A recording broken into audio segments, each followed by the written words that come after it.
Here we go. The broadcast is live. All right, you cool cats and kitties. We save the good stuff for the show.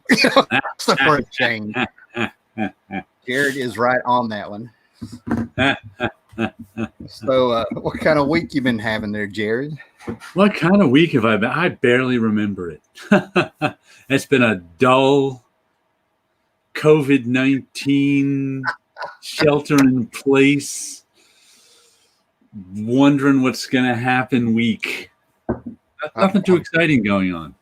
Oh, I did see one of my friends for the first time in months. He's the only one who's been over, and now I'm in there. He and his daughter were like, "We want to come over now." I'm like, "All right, why not?" We social distance when he and she's like 10 or 11. She's like, "Okay, you're in our pod now." I'm like, "Pod? Like, don't you know there's COVID-19 pods now?" I'm like, "No, I didn't know that." Well, I've had the opposite week. I've had a fire next door that I put on Facebook the other, I think it was like Sunday night. I don't know, like at 1:30 in the morning. And then we've had 2 wrecks right outside. so lots of ambulances, sirens, and stuff going on this week.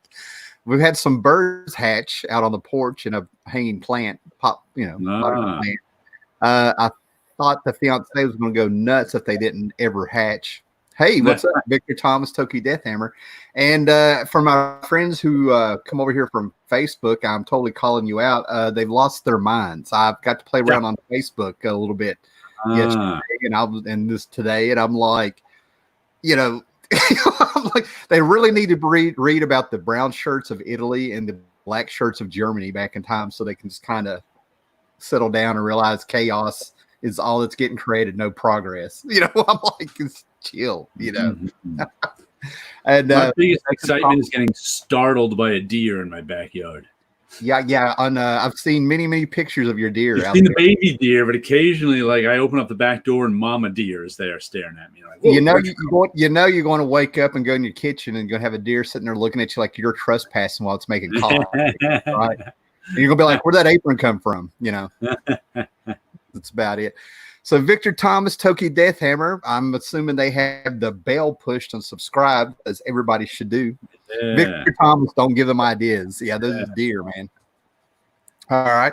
Well, the first thing we got in my rant video today, which I'll probably end up taking down because I was a little emotional, is as we know, I love Starman, and I love having Starman other people don't have. But back in the day when I worked in a comic book shop, and I wasn't really working that long, it just so much happened. I was doing so much. It feels like a big part of my work history as I throw my microphone all over the place. But we never got these. I didn't know these were a thing. I heard of these, but I didn't know they were actually formatted like this. I saw them at like cons and things. I saw them at Marvel when they got ready. They're just photocopies. Yeah. They're photocopies of the original art that they put together with a little cover, and the photocopy machine puts it together and staples them. Yeah, right. Somebody had the job of laying out what the series was. This was to talk comic book shops into ordering this stuff. Right. And the 90s make perfect sense. I mean, I knew about ash cans, little ash can books and stuff, but nothing like this. It's very cool. I dig it. And is it also that people would like that's something that someone in the office could put together and have on like Marvel's or DC's table at their at whatever con they're at, so people can come up and look through it. Yeah, what I liked about it is that it said it was the what was the word they used? But anyway, if there's mistakes in this, they're not corrected. Yeah, right. It's unproofed. There we go. Unproofed. That's a good word. That's probably better than what they used. But this is the 0 issue, and I think it's kind of cool. I could read a black and white book, maybe a different kind of paper for the cover, but I totally could read a black and white book with this size and this format. I mean, I know we like our glossy paper and stuff, but here's a book that's 26 years old, and the pages are creamy inside, creamy white. That's always a good sign. But just kind of goes to show you, it's great to have that glossy paper, that Baxter paper, all the stuff over the years, but this would be enough for me. It feels like a fanzine that I'm holding. You know what I mean? It's like that. It practically is, because it's a Xerox. So yeah, And you can see all the markings on it of the original art. They just slapped the original art on a Xerox machine and put that together. Yeah, I love that stuff. Yeah. I have a couple of Swamp Thing fanzines and stuff, and this is probably just like a level above in the quality of it. But yeah, I dig this. This is really cool. Some raw Tony Harris art. Whoever inked it. So he probably. Tony Harris done anything since Ex Machina? Not that I know of. I actually had him on Facebook there for a while. He did the Whistling Skull, and that's actually the last thing I talked to him about 3 years ago. That was a sequel to his JSA files, where they had like this whole World War II thing where they were OSS agents. Batman was the Bat. Oh man, I haven't read that in a while. But anyway, he has Jolly Roger Studios with somebody. Last I talked to him, he did a Whistling Skull. And they were talking about DC giving him back the Whistling Skull, and he was going to frame it with another story and put it back out. That was like 3 or 4 years ago.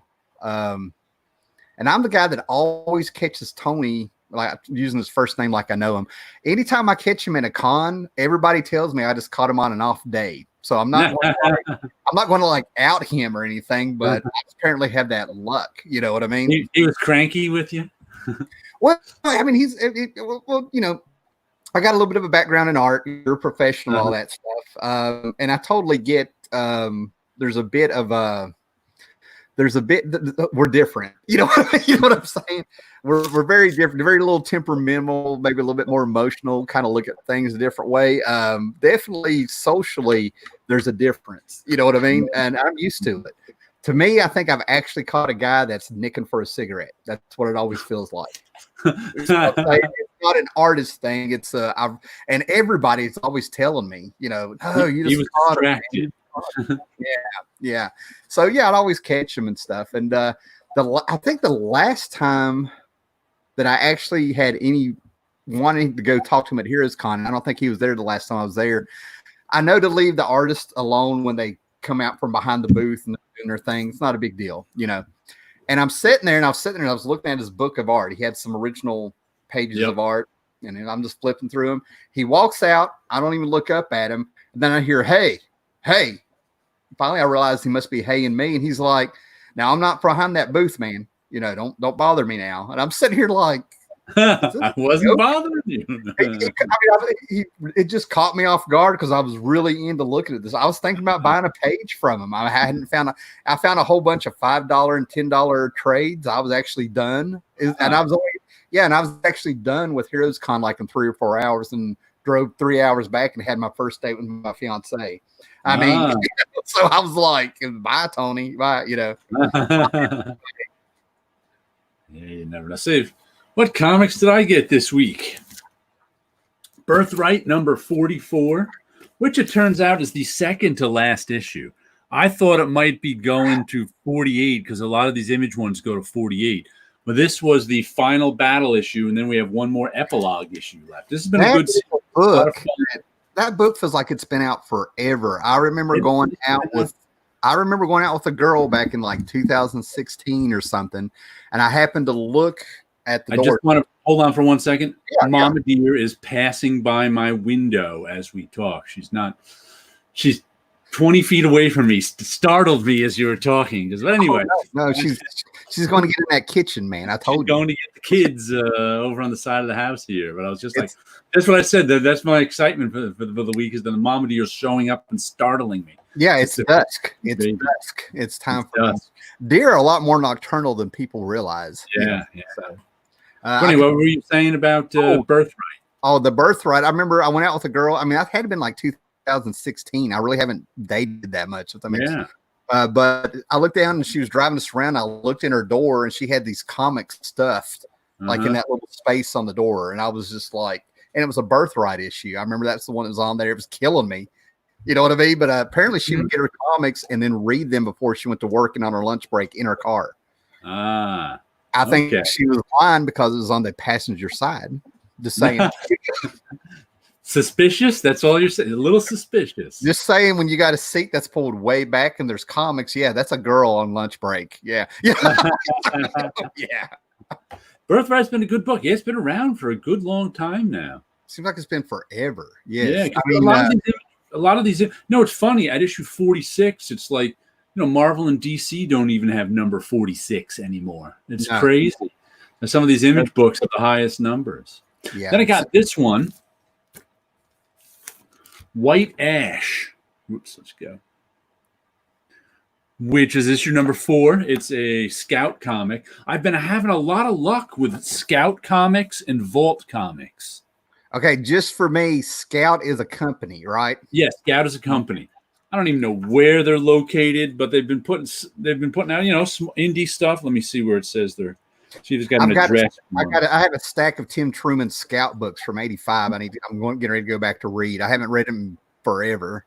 Yeah, one of my favorite series. I reread it probably 15 years ago now. I just reread it probably like in 2006. Right. But I want to read that one. Scout holds up well. Yeah. Yeah. Ever notice comic book companies don't have addresses in their indicias anymore? Like if I want to see where Scout Comics is, it doesn't. It says go to their website. It does not give you a physical address. They also don't have physical address.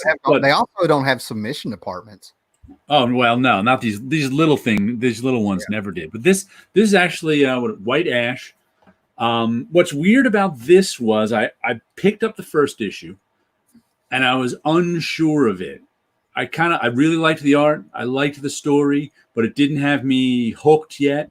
It was about this. The first issue was about this kid who lives in a small town, and it's a mining town. And he wants to get the heck. He's just getting ready to go to college and get the heck out of this small mining town. And they set up some some sort of social differences between the miners and the owners of the mine, and stuff going on there. Really nice artwork though. I really enjoyed the art. Let's see who's doing this book anyway. People I've never heard of. Writer is Charles Stickney. Illustrator and letterer is Connor Hughes. But then I was like, you know what? I'll pick. So I didn't put it on my pull list, but I said I'll put the second issue, because luckily with my comic shop, they send me every week an email with the final order cutoff, and anything I want, I just click on and say, put this in my box for me, and I can either put the whole series, I can put it on my pull list, or I can just put that issue on. I put on the second issue, and then we got the hook at the end of the second issue. And the hook was most of these miners were actually dwarves. And there was also elves who they were feuding with, but had a pact with to fight these other monsters. And there's this whole backstory about how they're trapped on Earth thousands of years ago and looking for a way back to their planet. And da-da-da. But I was like, oh, you know what? They should have came up with that hook in the first issue.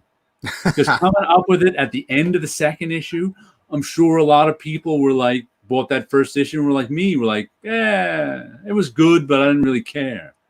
So I'm like, why did they put that hook earlier? And it's been good.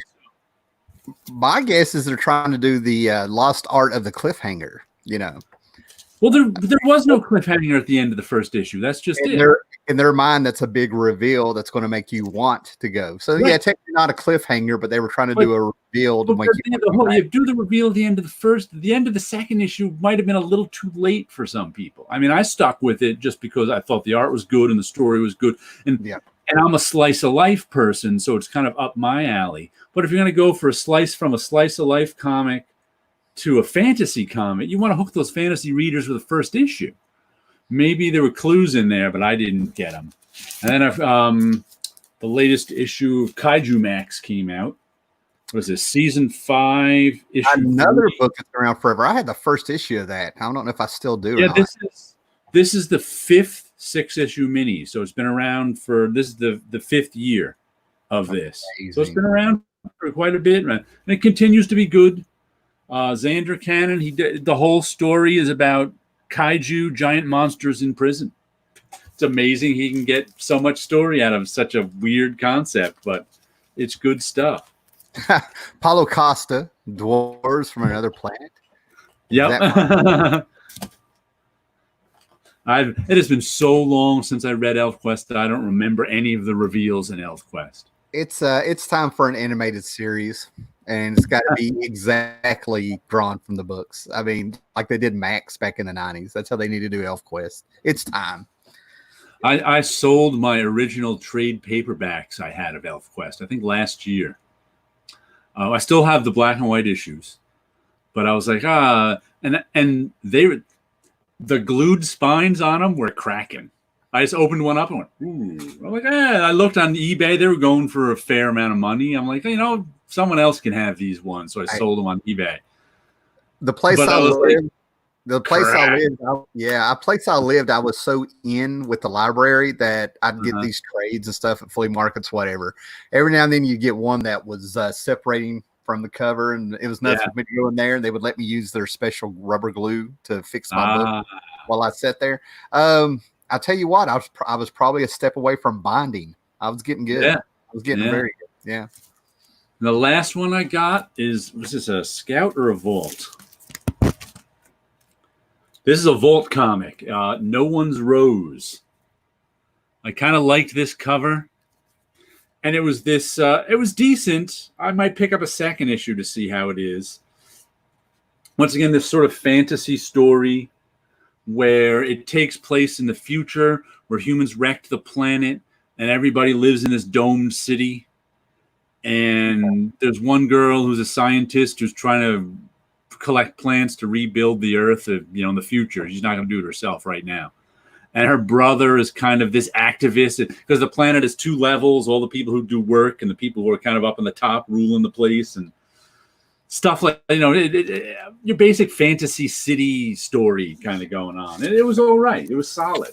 Like I said, both Bolt and Scout put out solid books that look, and they have nice cover stock. They always give you a nice cover. They're not self-covered like Marvel and DC and Image Comics are. They give you a nice paper stock. So it's like a lot of times I just flip one of these Scout or Vault comics open, and if I like the art and it's the first issue, I'll give it a try, just because they make a solid comic. I don't know. This is just like a knee-jerk reaction. I'm not really using logic here. But you're bringing up a company I never heard of, and I actually go through my Gmart, previews. They have all the companies out, and all that stuff. You can click on, see what they're coming out. I really think it's time for comics to get out of the comic book shops and let people know they're out there. I mean, think about it. People discovered Crumb when they didn't know his name in head shops. It's time for an alternative for books like that. I mean, the last one you showed looked absolutely Charles Vess beautiful. You know what I mean? Yeah, nice stuff. Yeah. It's like I said, if comics, they're looking for other distribution channels, especially the small ones, but it's just so tough to get your comic anywhere. I know it's tough to get comics in front of people. It really is, because they're physical things that and especially with comics, indie comics being such a low profit margin business that, like the DC's been trying to get their comics into Walmart. I think that Alterna Comics I've seen him like on Twitter trying to get his comics into different places, and it's not an easy thing. And I know that, I think Diamond even was trying to get comics into more places, but we'll see if it's just such a tough road to hoe. Well, I got my buddy Anderson that talks all the time. He's the one that really turned me on years ago to things like Indiegogo and Kickstarter. That's where Trim Truman's putting out some Scout stuff in one of those. Steve Rude's doing some stuff on, I think it was Steve Rude. Steve Rude's coming out with a sketchbook. But what's the guy's name? Brian Paluto? Is that the guy that did Lady Death? Lady Death? Yeah. Lady Death guy? That guy is making it huge on there. He works on a book. I think it's just Lady Death. People come and fund it. He makes double what it needs to be funded for. And then they're right back when he puts another one out. Yeah, what Indiegogo and what was the other one you just mentioned? All of a sudden his name flew out of my head. I don't know, Kickstarter, Indiegogo. Kickstarter and Indiegogo. What they prove is about 10, 12 years ago in web comics, there was an idea going around of the 1,000 loyal fans. All you needed as an artist making a comic was 1,000 loyal fans willing to spend $100 a year, which isn't a lot when you think of it, on your comic in order to make a good living. Getting those 1,000 loyal fans is, no one's got a recipe for that. But once you have them, it's amazing how much, I mean, like even, what's his name? The Green Lantern comic skate guy, Ethan Van Sciver. He's making like $500,000 on, one graphic novel is the gross. And that's only like a few thousand fans. They bought his house. I mean, he even told him, was like, well, we're closing on this house now and stuff, right? Yeah. And he's got the formula.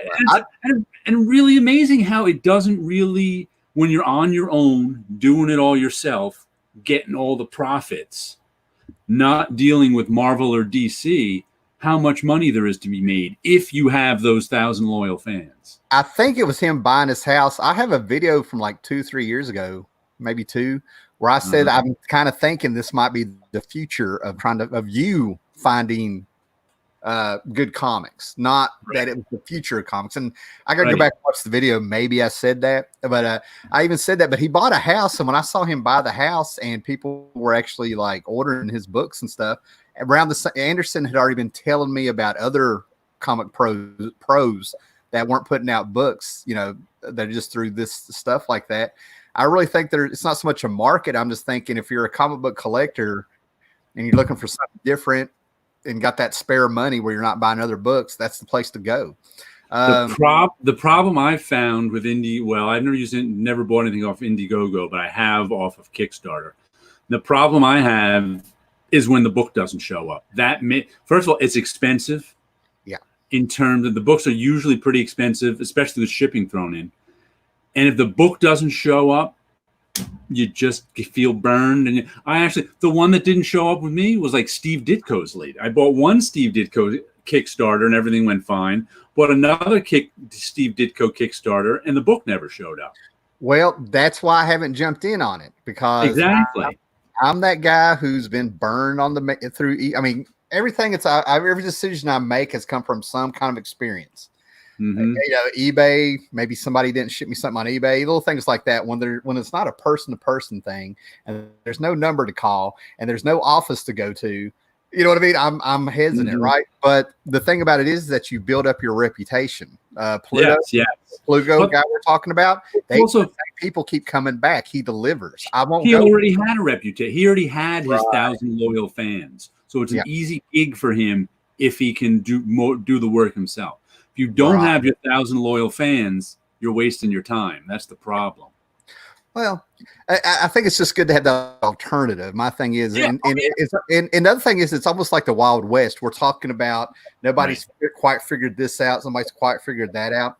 Sciver is totally he built an audience. Everything he's doing is marketing. Every time he gets on the camera, whether like it or not. Right. That's why there'll be no end or resolution or no real goal for the things he talks about with Comicsgate and stuff, because he's got to keep churning it because that's his marketing. That's why people pay attention to him. But like I said, he already built his 1,000 loyal fans with his years at DC. Yeah. So he's good to go. And his marketing is Comicsgate, which is doing real well for him. So here we go.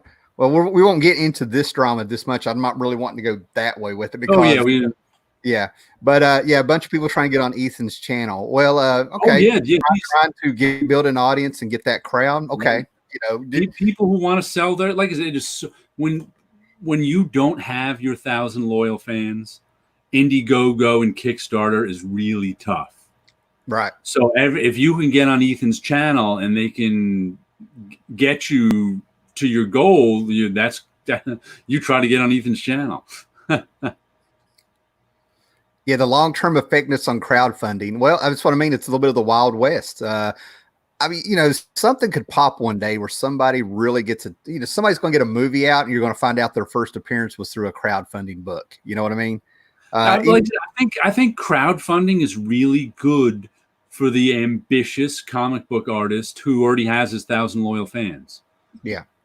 It's a really good thing for that because, like I said, they can make way more money doing that than they can at Marvel or DC. But you have to be able to run your own business is the problem. You have that. It takes, if you're making, if you're working for Marvel and DC making 50 to 80 grand a year, I don't even know if they make that much, but let's just say you're an artist making 50 to 80 grand a year. Do you want to risk that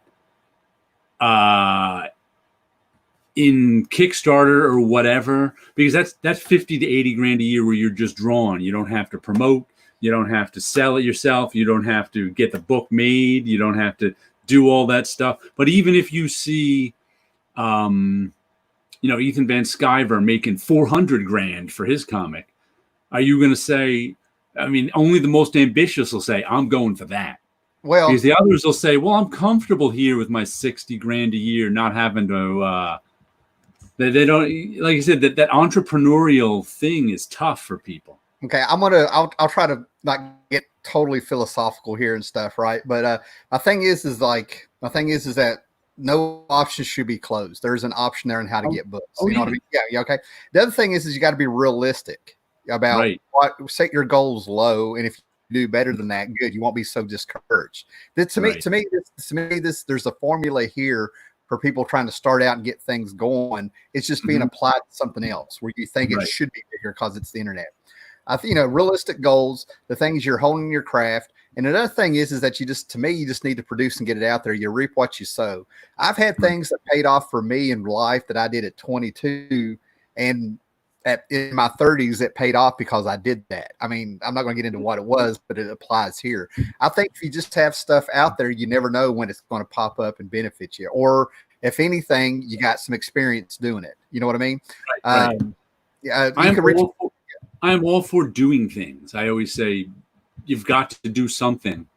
Right. Even if it doesn't help you right now, it'll help you, maybe in the future, or it'll help you get through the day. If you want to be creative, be creative. Yeah. J. Michael Straczynski did an interview that it clicked with me because it was my frame of thought, but this is somebody who was actually doing it or worked for him. He did a thing where he didn't really have a lot of work going on per se. And if he did have work, he's had some spare time. So every day he spent as much time as he could on 3 pages a day. Within a year, he had a book and then he just put it in his drawer at his work desk. Right. One day he had a couple, an agent or somebody come over, 2 people were there all just sitting around, and it was social, but they ended up talking business. And he went, hey, they said, since you're talking about it, he whipped out and dropped a book on him. He had prepared work. That book could be, even if it doesn't sell much, you could have a resume right there. Or, here's my work. Here's what I did and what I can do. Having it is better than not having it.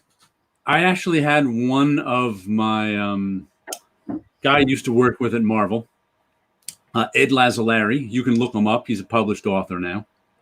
But every year, I usually, probably won't have it this year, at a backyard barbecue the first Saturday in August.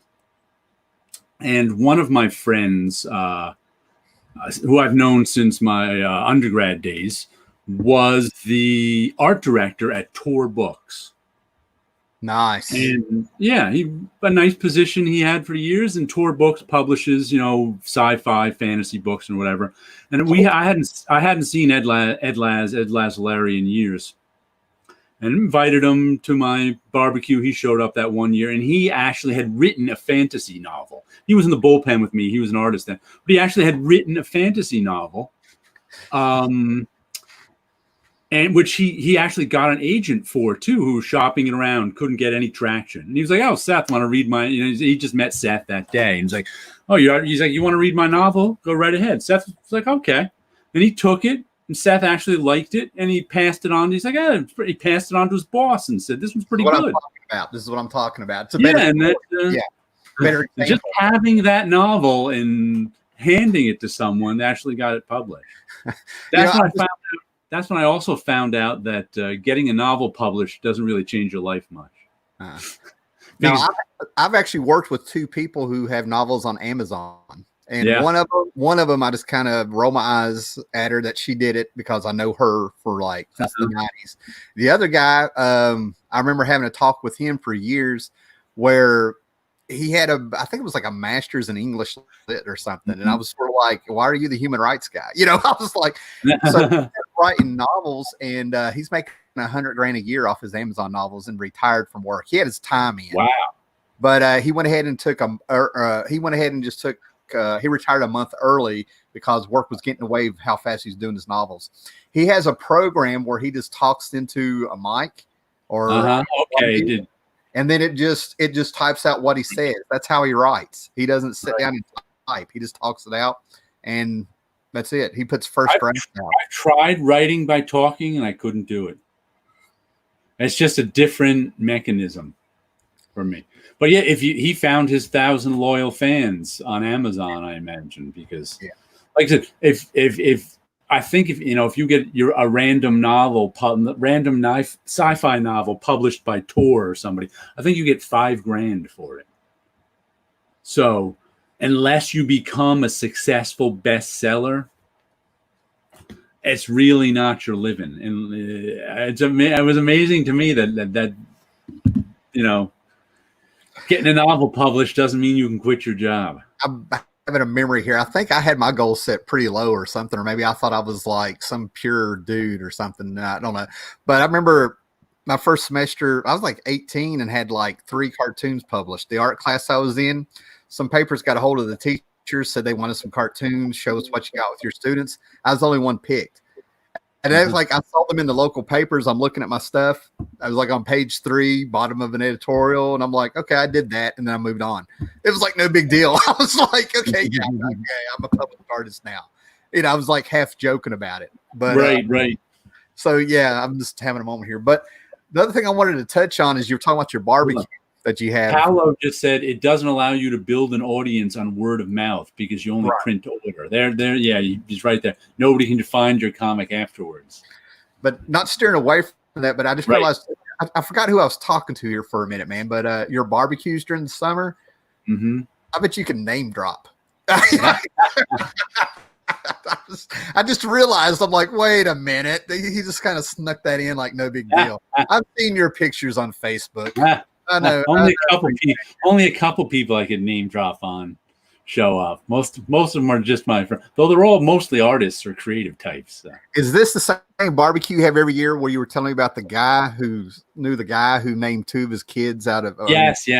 My friend Joe, who named his 3 sons after, or 2 of the sons after the eternal Elric and Corum. and Garion, that was the 3rd one. Yep. I'd be the dude in the corner where somebody's going to walk up to you like, who's that guy? Is he all right? And you're like, he's just watching, Does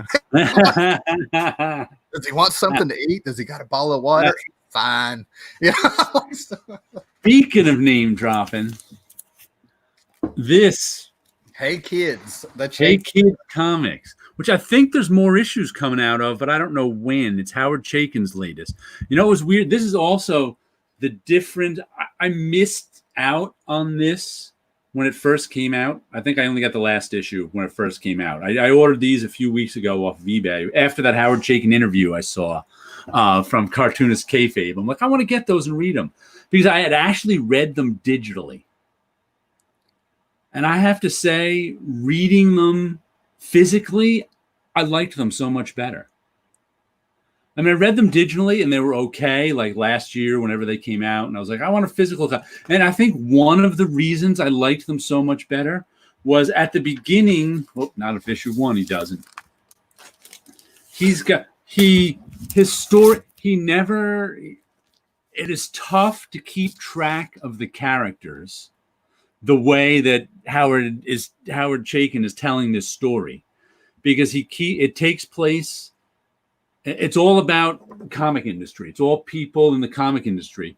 It takes place in the 40s, in the 50s, in the 60s, in the 2000s. So he switches timelines and he switches characters. So he gives you a key to the characters here in the beginning. Oh, that's awesome. I love that stuff. And so it was like I was reading. I'm like, who's that guy? He changes scenes all the time without naming the new character in the scene. So every few pages, he's changing scenes and changing timelines. So you really have to put in the effort to know who these characters are. But they're all thinly veiled versions of some. And it's like I said, it's all about the comics industry, and it's all about. And it's like a sort of warts and all. No one is the hero in this book. Even the main characters who you sympathize with are shown warts and all. Yeah, and it's like, and the whole and it's, like in the 40s, everyone has clay feet. Yeah, right. And they in the 40s, they don't even care that much about their work. They think it's all garbage. But as time goes on, and people start to embrace it,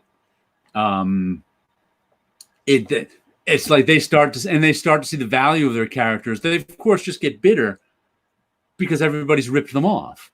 Yeah. And they're just like, crap, and they have to keep working anyway. But it's like they've got God, YouTube did that to me. The main three characters are up here. That's Ted Whitman, who I'm not sure who Ted Whitman is, because the only black Golden Age artist I know is Matt Baker, who died. It says, in a colorblind world Ted Whitman in a colorblind world would be considered one of his generation's giants. In this case, he's grudgingly accepted, very grudgingly. So I think that's supposed to be Matt Baker, except Matt Baker died, I think, when he was 40 and didn't get past the 50s. Right. And then the other one, Ray Clark here, is the one in the middle is Gil Kane. Really? This is Ray Clark, morally compromised, artistically inconsistent, inevitably confused about why his self-regard isn't shared by his colleagues and friends. And Gil Kane was Howard Chaykin's mentor too, so he knows. I knew Gil. that I knew. Yeah. Matter of fact, in the interview, they brought up something about Gil Kane stealing artwork, and Howard was like, he's like, you know what? He's like, you can still like him. He could be flawed, and you can still like him. It's like, yeah, he stole artwork. You're gonna have to deal with that. And in this series, they have the Gil Kane character stealing artwork. And then the third one I couldn't figure out. The only thing about Gil Kane that kind of broke my heart is when I found out he used the cheap markers in the 80s when I showed you comics or something. Yeah. Here are the exact markers he used, Pentel sign pens. But so did Neil Adams. And Paulo's all over this. Benita Hendel, who I thought was Marie Severin, but may have been Ramona Fredon, or a combination of both, because they're not all exact. Now, fed up with being told she draws like a guy, since she doesn't see it as a compliment, despite who's saying it. So those are our three main characters. That's hilarious. He's talking about if some of these guys had lived to be part of the Marvel. Baker and Joe. Oh, he doesn't have night. Who's our Joe McNeely character? We actually have. Joe McNeely is probably a name that I'd have to see some of his work to get a reference. It's not ringing a bell. He first of all, there's Bob Rose, editor-in-chief of Verve Comics. He's the Stan Lee stand-in. Widely regarded as just the nicest guy in the business, but only by people way outside the business. You know what? This is like Jim Steranko did the History of Comics interviewing everybody. He kind of protected Bob Kane to some people. Then you got Chaykin coming out with this, like this is the Inquirer part. Yeah, this is like the Babylon Hollywood stuff. You know, right? Like, you know? I'm pretty sure Joe McNeely is Brian Callahan in here. Massively prolific Verve house artist. All those classic stories people fondly remember are the ones he didn't draw. So, is there a Kirby character? There is a Kirby character, but also I think Brian Callahan is the Joe McNeely character, because Joe McNeely died in the late 50s. Okay. On the Jersey, I think of him all the time because it's the same Jersey Transit trains I take into the city, even though I'm not in Jersey. I take the Jersey Transit. And I swear, I think some of the trains are from the 1950s too. Gotcha. But he was taking the train home, and he somehow fell off the train and died.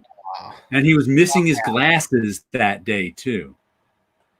Okay, so you think it really was an accident, because there's a time there where a lot of these comic book artists were, Oh, you really was. And in this, he dies hailing a cab, and a car runs over him in Manhattan.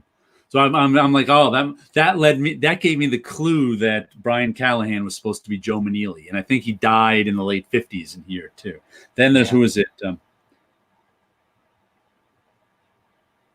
Dan Fleischer. Some days wears the hat of publisher, other wears the hat of seminal creative talent, and always wears out his welcome. That's Will Eisner. Okay. He's kind of walking in and out, kind of above the fray the whole time, and all these like working class stiffs are just annoyed by him because he's the boss half the time, and he's making out well. And he's one of think. And then there's Manly. Sid Mitchell. I think that's Jack Kirby, a creative giant in an industry that never stops telling him just how small he is. Oh. Now here's the guy my sort of blind spot in my comics history is DC's editors in the 50s and 60s when they ran them like little fiefdoms. Yeah. There was like Mort Weisinger and a few, I can't remember their names. Was Bob Kanigher one of them, or was he just a writer? I'm actually looking it up because there's only 2 or 3 that really stood out that everybody talked about. Right. There's 3 of them, and there was like 3 DC editors who all ran their business, and I think they're all represented by one guy here. Meyer Hershon, publisher, Yankee Comics. Figures he took the risk, he gets the reward. Never occurs to him it's big enough to share. Oh, pardon me, that's the owner. That's who's the guy who owned DC Comics and his son took over? That's him. You'd know the name if I told. I can't think of it off my top of my head. And Jack Schiff did the Batman comics. Jack Schiff, Julius Schwartz, Mort Weisinger. Those are the only names I've heard. Right. And they're the only 3 that pop up when I did this search. So yeah. Oh, then we've got here it is. Erwin Glazer, creator of second-rate stories, third-rate plots, and the character upon which the entire industry's success will be founded. That's Simon and Schuster they have in here too. One of them is Glazer and Gelbert. If there's ever two people I have not who get martyred over and over and over, and anything that even like smells of Simon and Schuster in comics work and stuff, Dark Horse Comics put out a book. I'm going blank on him. I can see the guy. I can see the character in the cover. But I've seen Simon and Schuster kind of put out there so many times for selling. Well, it's amazing. They created Superman, who the whole comics industry is based on, but they really didn't have a ton of talent to create other stuff. It was energy. It was energy. It was everything they were reading at the time, and it just got funneled through them. And people have projected a lot of stuff in their stories about Superman. And all they were really trying to do was get a strip on Sundays. They sold them for $125. Right. They just got ripped off. And then Ira Gelbert is the other one, the visual half of the journeyman team that birthed a winning lottery ticket and gave it away for pennies on the millions. But that's all. This. Yeah, Apollo's all over this, man. You're talking about people, name them off. Larry Donafel. That's who. So that's who. His son was Irwin. So Meiser Hershenshawn is Donafel. I think there was another one of these we had where I couldn't remember Donafel's name, and Paolo told us too. I should really be able to remember that by now, but for some reason I can't. Oh man, well that's good stuff, man. I'm sitting here. Like I said, and like they've all got feet of clay, and there's also one. Rob Liefeld is in this too. Are you kidding me? He's in the '90s one. Tom Hollenbeck, hot creator in a generation lousy with heat, intolerable to their forefathers, whose work he swipes with not an iota of guilt or shame. They have like Gil Kane, the Gil Kane character, just yelling at the Rob Liefeld characters. And I've seen whole books where you rip off my figures, and like the Rob Liefeld characters don't say, That's because I love your stuff. It's great. And the Gil Kane character's like, freaking rip-off artist. I know he did it with Perez, and I'm convinced he did it with Kirby. Man, they get called out a whole lot. But and there was a Bob Kane character in here too. I forget what he's in one of the some of the, like I said, that was the most of the. I think it's mostly those three: the Marie Severin, Ramona Fredone character, the Gil Kane character, and the Matt Baker character are the main three. But they go in and out. Like I said, it start 1945. This issue is, and then 1, 2. 3, I'm just glad I got to meet Ramona Frandon and got her to 1955. We get next. Oh man, I tell you what, Bob Kane. The more I learn about him over the years, the more I'm just like, oh my god, I don't want to know anymore. You know. Let's see if Paolo knows this one. I was trying to figure it out. I think this was in like the 40s. There was a cartoonist who killed his girlfriend. His name is like forgotten now. I think Alan Moore put that in Promethea. But here we have. I'm like, here we have. They're at like a comic book Christmas party or something, and we have one of these guys shoves his girlfriend out a window. Just as like part of the scene. It was never mentioned before or after. I'm like, I wonder if that's that guy who killed his girlfriend. I tried to look it up today, what his name was, and I could not find it. There's a story. Oh, here we go. What we got here? Oh, as soon as Paulo, I didn't even read it. As soon as Paulo grabbed it.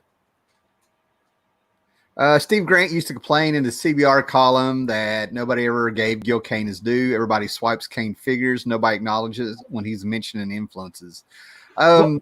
What's interesting, too, about this is one of the things that keeps going on with the Gil Kane character is Gil Kane didn't get good until the 60s. Mm-hmm. So they keep telling him in here how lousy he is. And he's kind of hoity-toity. And I've heard that about Gil Kane. He was very kind of hoity-toity. He, wanted to be the upper class and acted like it. See, I don't mean what I'm going through the files in my head here. Gil Kane was trained under Will Eisner, and I've seen that's right. I mean, making sure here. I think so. I'm not even positive, but he's been around. He was around for a long time before the 60s. Yeah, I think he actually shared an office with Eisner or something happened because I've seen some artwork he did making with him back to back with Eisner while they were working the younger days. I mean, I've got a ton of Gil Kane stuff filed away, him talking about his past here and there. Says, was it Charles Biro who killed his girlfriend? Ooh, it may have been.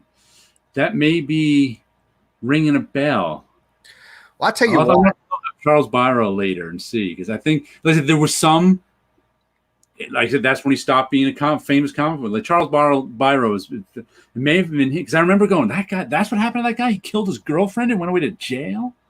Well, there was also I could not figure out who one guy was. He they call him the best comic artist in the business, and he would always get work no matter what his bad behavior. Wally Wood. And I don't think it was at one point. I don't know if it was Wally Wood because I think it was before Wally. I think maybe. What's the time era that he's telling that story? It was in the 40s or 50s. But one of the things they had him do, and I remember I've heard. I don't know if was he came in to pick up his check from I think the DC editor, whoever it was, who was a real jerk, who was like he's like, oh, I have to be handed off the job. He's like, I got to pick up my check for the job. And I was like, you'll have to get it after my lunch. It's Steranko. Lunch. Was that? I'm saying it's Steranko, even though they got him in the 40s. Maybe. And Steranko hung a DC editor out his window. Was that Steranko and who that? Because that happened. Maybe it was the 60s. I don't know. Well, the only thing people go back and forth on is how far out the window did he go? Did he just stick a head, or was he grabbing the leg and had him out? Oh, because that scene is in here. And I was like, who hung a guy out a window? So that's Steranko. He must have been the 60s then. Right. That's why. Okay. Yeah. Now, the thing about the guy who killed his girlfriend, Alan Moore, if you go through some of his ABC stuff, line of comics and stuff like that. He'll throw it, and he's done it elsewhere. But every now and then he'll have like this little scene that you don't think anything about, and then later on you'll learn a little bit of comic history, and we're like, did he do what he just did in Watchmen when he was doing the prose? He did the story of the Minutemen in America to reflect the story of history of comics. He does stuff like that. My whole point is that there's an issue of Promethea where to be turned into Promethea, you had to use your imagination. And there was a comic book artist, I think, and it was a man, and he started dating his Steve Trevor, but he didn't know she was really a man. So I think he ended up killing him. But I think it might be along with this story here, Yeah. He played around with that. It was during the 50s. I think that's when that book is with one of the Prometheas. There's been many Prometheas. Like I said, I can't tell you how much I enjoyed reading this physically, and just like I think one of the keys was I was just able to go, who's that guy? Oh, okay. Well, you know what? There's one of two things going on, if I have to guess. Either Howard Chaykin is writing for himself and having a blast, or he's doing like I've heard Alan Moore and Morrison and Warren Ellis and stuff kind of be they try some stuff and they'd feel like their audience was dumbed down. They didn't realize it because they were writing some very, stuff that it doesn't get spoon fed to you. So either Chaykin is right. What's this? Got another one here. Bob Wood served 3 years in prison for first degree 3 years in prison for first degree manslaughter. Okay. First degree manslaughter. Yeah. Okay. Maybe I can't. And here's when Bob Kane shows up. When they're doing this, is how I knew it was Bob Kane. They were doing the Courageous Cat and Minute Mouse riff on that, and the Matt Baker character is working for him at the time. And there's of course jokes that Bob Kane is not actually doing anything. Yeah, I heard a story about him showing up at Robinson's apartment saying, "What are you doing home? Get to work." And he understood contracts. Bob Kane came from a lawyer. His dad was a lawyer or something, so he went into the business being one of the few people that understood contracts. Well, no, it wasn't that. It was,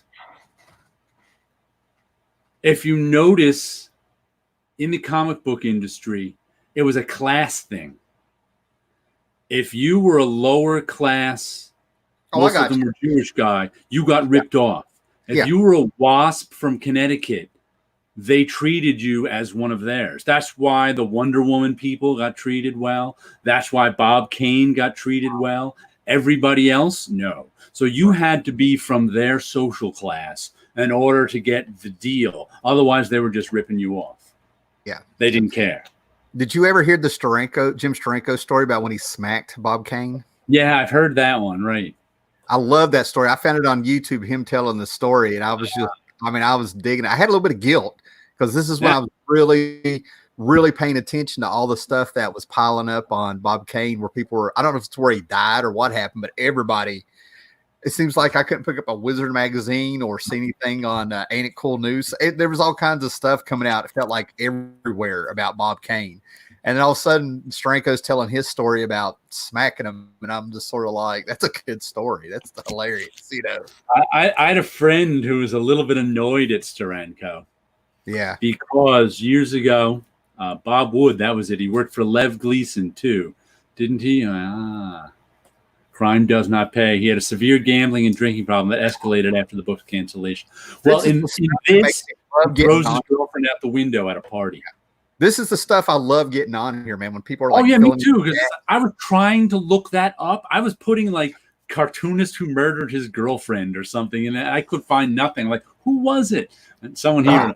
But anyway, my friend, this was about, I don't know, 20 years ago now. So he was doing his master's degree in illustration, and he had to write a thesis, and he was writing a thesis on something to do with movies and comic books and the relationship between the two. And so he was interviewing cartoonists and movie people who he thought, as part of his thesis would have would have an influence. Steranko, of course, being one of them. Movies and comic books, it's right up his alley. So you interviewed Steranko about it. And then after you interviewed Steranko Steranko went and wrote an article, something on the same subject. He just took all of Ed's stuff and made his own article with it. And Ed was just like, not that Ed's was going anywhere, but to his thesis. But he was like, you mentioned me in it. Oh my God. So much good stuff. I tell you, man, if somebody did like a Mad Men kind of show and they found the right era of comics and really told these stories behind the scenes of comics, I feel people would react the way I did when I started hearing about these stories growing up and stuff. I don't think it's quite as glamorous as Mad Men, though, but well, I mean, I'm talking about like the stories of like the one where Kirby supposedly ran off the mob when they were going around New York City, getting protection money from people, and they walked in there like, you guys, might need us and all this stuff, and Kirby walks up to him and was like, get out of here, just get out of here. And they sized him up, and he just went on. He's like, I mean, I don't know, man. I just feel like there's some kind of show that can be done. Yeah, and one of this, I loved. Oh, what was his name? Oh, geez, all of a sudden I can't forget his name. I mean, I can't remember his name. He was. I don't have the book. Actually, Bob, I'll name drop. I borrowed the book from Bob Wyacek a couple of years ago, and I made a video of it. It was what is his name? I'm going to look up my own videos. Hold on a second. Let me just turn this way. But he was one of the guys at the beginning of comics who was really influential. And we can still see you in the mirror. That's awesome. Yeah. He was really, matter of fact, in this book, which was about him, they said that the two guys that whenever a new comic came out by one of them, let me look through I have all my video names here, taking a look at all this stuff. It was like this guy and Kirby were the two people everybody looked at. It was losing some light here. Oh my God, where is he? What's his name? As I stand here, like having anxiety of wanting to yell at Jared, saying, "Don't pick anything. We can still see you." No. It's oh my goodness! All of a sudden I don't see it on here. I'm losing it somehow. But anyway, this book was great. I'll have to get you the name to it. It was I even have some of my friends. This is gonna drive me crazy. I have some original art scans by him too. They're in my friend Ed's collection. So it's Jared is having a howler mouse moment. I know this feeling well. What is his name? Oh man, while you're doing that, I'm gonna go grab a stack of books out of the living room. So. Grab a stack of books. Driving me crazy. But this guy, I can see every name but his.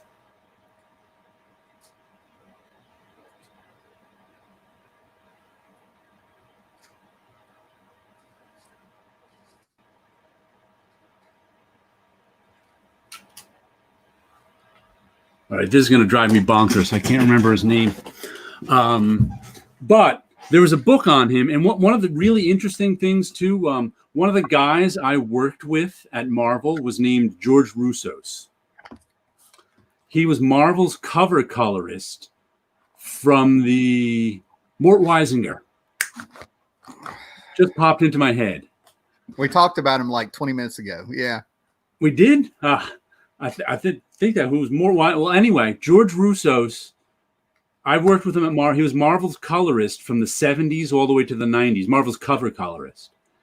But he went all the way back to like 1940. He did background inks on the very first like Batman stuff. Yeah. So I was reading and in this Mort Weisinger book, he was all over it because I think he died in like 1999 at age 80 or 82, I think. George Roussos, that was. He had been they were like people would interview George about the very early golden age of comics all the time because like I said, he was one of the guys who was around for it. And he was just telling about him and Mort lived in the village and all the stuff they would get into and move and one of the interesting things about it was, once again, about movies and comic books, and how what's his name, the guy who did Citizen Kane, he was very, what was that? Orson Welles, who did Citizen Kane, was very into comic books, and he got some of his, he would get the late, because they were inventing comic book storytelling in 1940, 1941, 1942. Telling everybody, a bunch of teenage kids from poor neighborhoods came in, right, making up the rules. Right, and the two everybody would look at were Weisinger and Kirby. Yeah, they were, whenever they came out with something new, everybody would run to them and look at them, and even like I think that they said they had a Orson Welles was he was looking at comic books to do his storytelling in Citizen Kane. And then when Citizen Kane came out, all the comic book artists, they even mentioned they had a contest to see who saw Citizen Kane more times. Like, all the comic book artists at the times were going to see Citizen Kane like 3, 4, 5, 6 times.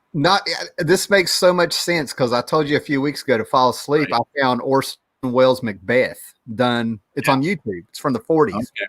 And it was done like in 3 weeks. It was super cheap. They used sets and old costumes. And I was trying to say the cinematography of it was like awesome. When they opened up the 3 witches, I mean, it's just beautiful. They're up on a little rock cliff in silhouette, and all the smoke is around them. I always say, man, the stuff that I got into, whether I knew it was influenced by comics or not, drew me in. You know, Indiana Stranko and Mike Plug doing all those movies in the 80s and stuff, and working on them, you know, like Dark Crystal, Indiana Jones, and they all worked on them stuff. Now here you are talking about Orson Welles with comics, and it's the same freaking thing, you know. And it was fun for me reading that book on Mort Weisinger, listening to George Roussos' stories. Yeah, because I knew when I knew George, he was in his 70s, and I was in my late 20s, early 30s, and then reading about him in his 20s was like a whole different perspective. Do you know the story behind what Paulo's asking about here, the War of the Worlds radio play? Oh yes. Yeah. The one that caused panic. See, when it comes to YouTube, I really watch very little comic book stuff now. I listen to radio dramas, old radio plays, to fall asleep to and stuff, right? And I've listened to the Orson Welles thing, War of the Worlds, a couple of times, because I saw them. I don't know, it was either a movie or a made-for-TV movie where it showed how people were like flipping out. It was because of that broadcast that radio stations and the early television had to put up disclaimers to let you know this was fiction, not real. They actually had disclaimers in that too, just not enough of them. Not the original. Maybe I'll say maybe at the very beginning. I remember reading about it. They said they did have disclaimers in there, but obviously not enough of them. Well, I will cave in on this one, saying they had a disclaimer in it because they would explain why Orson Welles and everybody didn't get sued and go to prison. You know what I mean? Like, there, you know. I only know that from reading about it. I don't know. I wasn't there, so I can't really tell you. As a matter of fact, I just ran across my box of cassettes, and I think I have the cassette of that broadcast from I was in high school, so we'll say 88, 89. They redid the broadcast, though. I mean, they didn't tape the original broadcast, right? They redid it in a studio. No idea. What the tape that I had and the stuff I watch on YouTube to listen to it, I like to listen to it, trying to imagine how people could believe this. And I got to remember, it's the 30s. You trusted you know what I mean? Like, I'm not saying they were gullible and naive. I'm just saying it was all new, and it's just amazing what you believe, you know. Right. I just have to figure, since it took them so long to save television show tapes, I doubt they were saving radio broadcast tapes in the late 30s. Well, I started learning about that kind of stuff. I mean, we still have a bunch of The Shadow. I listen to The Shadow every now and then, and The Shadow.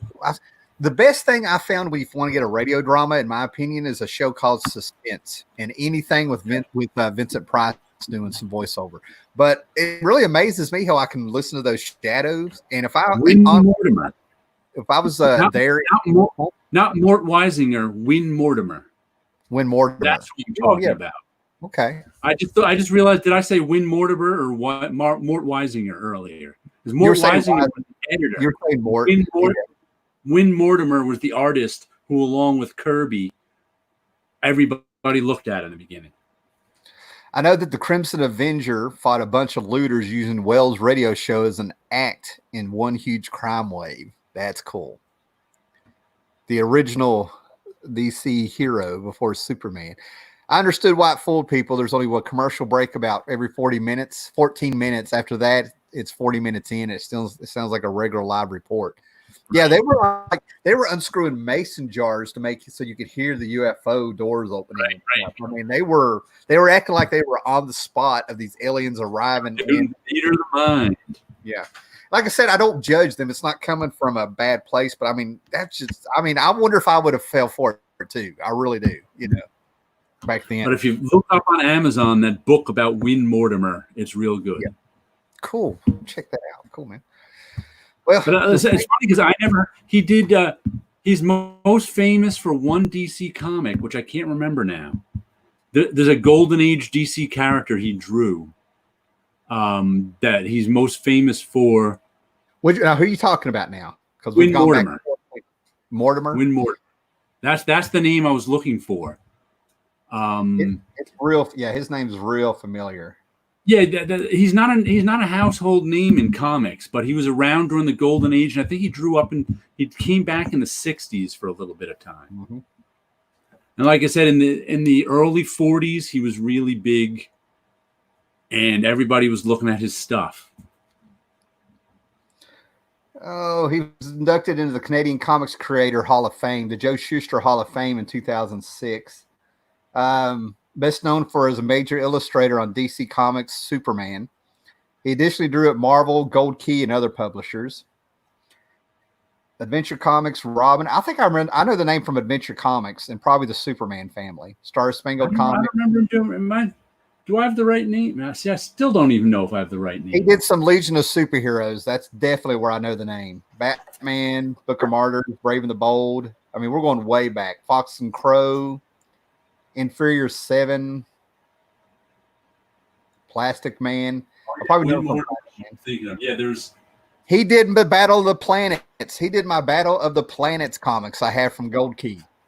He did an issue of Amazing Spider-Man 220. And he did What The. I have a bunch of his What The stuff. He's just one of those names that was always around, like Doug Munch. Nothing really spectacular. I just do the name. But for him to be, he's the Legion of Superheroes guy, so I'm surely have a bunch of his stuff. Win Mortimer. Yeah. But yeah, get yourself some Hey Kids comics if you love comics history, and I know you do. Okay. How do you feel? Is that I'm confusing Win Mortimer with now Mort Meskin having a bad case of page front? God, I got Win Mortimer. Hey, let me look up. Let me tell you something. I'm not gloating. This isn't anything negative, but I'm so glad to see somebody else do this because I do this off camera. I have done this when I've gotten off of YouTube or just shot a video or went back and rewatched something, and I'm like, no, what? I'm not crazy. I'm so glad somebody else does this. Mort Meskin. That might. If I can only find this video, let me put that into my search. I think I'm at DC 1 million. Okay, Matthew Rasco's popped in here. He's talking about Ron Mars Green Lantern. But the DC 1 million issue you missed, I've got mine signed by Ron Mars. I think I met him 2 years ago in Roanoke, Virginia. I think it was called a Big Licks Comic Con. I found my video. It is Mort Meskin, From Shadow to Light. The Life and Art of Mort Meskin. Mort Meskin. All right, guys. So finally got the right one. If you have made it this far into the video, the correct name is Mort Meskin. Mort Meskin. From Shadow to Light is the book. And if you can actually see, I made a video of it back in 2015. It's in my Taking a Look playlist. I'm picturing all those times where I've had it. And when I was living in the apartment, I was running upstairs and I was like digging through boxes, making stacks, being like, how far do I want to dig? You know, so. I really didn't know Mort Meskin that much because he was only around. He was like big in the beginning of the Golden Age, and then he left comics probably when everyone did in the 50s. Then he came back for a little bit in the 60s. Yeah, 60s was pretty. I mean, if we really got into that, you saw you saw those guys popping up and down. I'm trying to think who it was. Schuster? No, Joe Siegel. I think Joe Siegel actually worked for Marvel a little bit in the 60s. That blew my mind. And I can't name what it was off the top of my head, but I was like, really? Stuff like that. How do you feel how do you feel about going back to like 1979 for a minute? Sure. What's going on there? Oh, it's nothing big. I'm cataloging my comics. I've talked about how I was going to reread some Fantastic Four stuff. And one of the things I found, it blows my mind where I'm cataloging these comics. I was curious. I wasn't looking for money. I would totally admit if I was, but I'm finding stuff like this book here is now like a $30 book.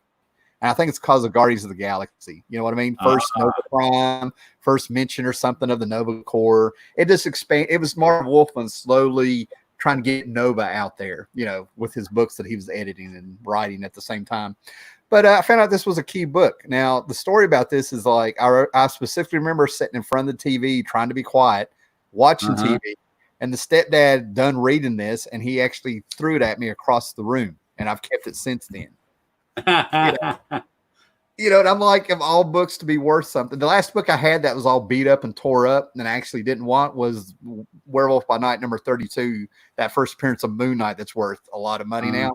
That thing was like it just would pop up in my collection. I'd be like, oh my God, get rid of that. I ended up selling it for like $80. But what I'm noticing about these books, this is like 1979. Fantastic Four had the cartoon going on, and you had some names on this. You had John Byrne, Keith Pollard, John Byrne, Marv Wolfman.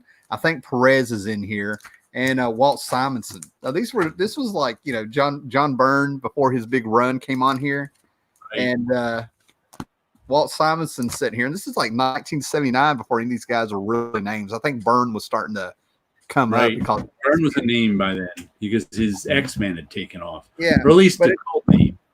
Yeah, but it just kind of blows my mind that you got this. If you look at the long run, the long game of the Fantastic Four, this is probably just kind of like a standard Fantastic Four story going on there. Yet you got the guys that ended up helping shape the '80s, kind of coming on there and being pals. Tommy Bagley just said Mort Meskin was the Golden Age Johnny Quick artist, and it still astonishes. That's the character I was trying to think of, who the DC Golden Age character who he's associated with, Johnny Quick. All right. So with Johnny, I bet you the pages really are nice. Yeah. So in my All-Star Squadron issues, they finally towards the end retold the origin of Johnny Quick and stuff, and I guarantee Roy Thomas probably has an editorial all about this guy and what was going on. Right. Yeah. A lot of these Golden Age names that pop up, if they ring a bell, it's from the All-Star Squadron where Thomas would try to put it all together, and had these editorials in the back. I mean, he would name names. Mort Meskin was kind of gone by the Silver Age, even. Yeah. That's why I didn't realize. That's why I couldn't remember his name, because I didn't really know him until I read that book on him. Because he was a big Golden Age guy, but when the Silver, I can name all this, even though I'm a Bronze Age kid. Right. We can name all those Silver Age guys because they were part of the Bronze Age. They were still around in the Bronze Age and part of the comic book culture. But Mort Meskin wasn't. He was unheard of. Yeah. What we got here? What we got here? Jerry Siegel never had an ongoing feature, but there were a few credits circa 69. Yeah. Probably talking about Marvel. That's what I mean. He wasn't there long. It just blew my mind. He did some work at all. It's amazing. Like Siegel and Schuster created Superman, who is the bedrock of the whole superhero comic book industry. But then they never really had any other, that they weren't the most talented guys around. The Spectre. So they never had any other real hits, kind of. they created the Spectre, and then I mean, if you read comic books, he was kind of elevated in the 80s where he had it. Like, I mean, he had his fans in the 60s, but they were, but let's see, I'm trying to think if they invented Dr. Occult, and it seems like there was a cop that was an Action Comics #1 they created too. Right, he popped up in like Dan Jurgens or Dear Ordway's Superman. People would try to bring those characters that they created and just kind of have them in the background of their Superman work, But Sleepy Reader, hello. Let's catch him up. Sleepy Reader, I spent 15 minutes trying to remember Mort Meskin's name. It was awesome. You missed that. It was awesome. We've been off the rails ever since, I was sitting here just happy somebody else does that too, And we got you on camera doing it. That's what gets me. People would see me like digging through freaking books and stuff and boxes going, where's that? Slam Brady Sr. and Jr. There's people out there that know who I'm talking about here. The drama. That's awesome. Okay, I want to throw out a book here just randomly because we were talking about hate the other week, that strip hate, trying to figure out that guy. I found my book, my trade. It has nothing the guy doesn't, the shooting, the gun accident or whatever it was with that one character is not in it. Right. Okay. So I kind of tossed that to the side today when I finally flipped through it. But a book that I kind of want to put on everybody's radar just for good reading is Scout. Apocalyptic stuff from like 1985 with an Apache out in the desert in a post-apocalyptic world. To my opinion, Tim Truman's greatest stuff, and this is some of the stuff I think he's doing on Indiegogo or something. He's kind of bringing it back. And it seems like I heard rumblings of somebody interested in like a little cheap TV show or something, man. But do you remember whenever it was a few weeks ago when I showed you my college jacket with Grimjack on the back? Yeah. I have on the front somewhere written Vaya con Dios because of Scout. That's what the Mexicans would write on their tanks. Well, I'm about to jump in and do a complete rereading of the issues I have because, I think I read these like in the early 90s, even though they came out in the 80s. I saw the ads for them, don't get me wrong. But when I first time I met Tim Truman at Heroes Con, I'm like throwing out my freaking first 6 issues of Scout, like sign it, wasn't a big deal, I mean, I was thinking I'll never see Tim Truman again, and I've seen him in Baltimore and Heroes Con and one other place. Turns out he lives like 3 hours up the road in West Virginia. I think I bought Scout off the racks in the 80s. It was on my pull list. Except I may have missed an issue or two because I can remember in like when mycomicshop.com opened. I don't know, 2005, 2000, whenever that was. Right. I managed to fill in. The first thing I did was fill in like all these indie comics that I had missed an issue or two of in the 80s for like dirt cheap. And I can remember getting like Scout, I don't even know, issue like 17 and 23 or something. I was like, oh, fine. And that's when I reread them all when I finally did that, because it was like that was the first place I could get all like the indie comics I missed. I missed like an issue of in the 80s because they just didn't exist anywhere. If you went to cons and were looking for a back issue of Richard Corbin's, whatever that one was that everybody missed the fifth issue of, you just couldn't find it. A fifth? I have no idea what book you would be talking about. A fifth? Oh, I got you. You're being random. No, there's a. I was gonna say Den, but it's not Den. There's something in time. Rip in Time. Oh yeah. I'm about ready to jump over here. There were 5 issues of it. Nobody ever had the 5th issue because it came out late and wasn't distributed right. So it's like I can remember. I'm trying not to like break away and run to my shelves because I know it's there. I don't know what shelf. Now I'm wondering if I got the 5th issue.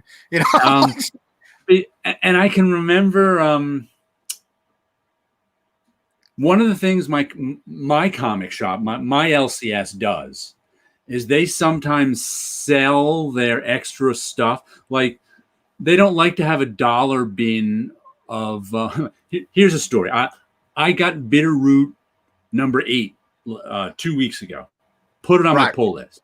This week I was in my comic shop and I said, "Are there any Bitterroot issues for reorder? I'll buy them." And he was like, and he checked, and the computer's like, "No, they don't have any Bitterroot issues for reorder." He's like, "Well, I may as well check my stock." And he checked his stock, and he's like, "Ooh, I've got 43 issues of number 7 at home." At home, it's always at home. I didn't bring it to the con; it's always at home. Yeah. Well, no, this is at the comic shop itself because he brings home especially now the shop is almost empty during COVID because he's been selling stuff on eBay. But he also he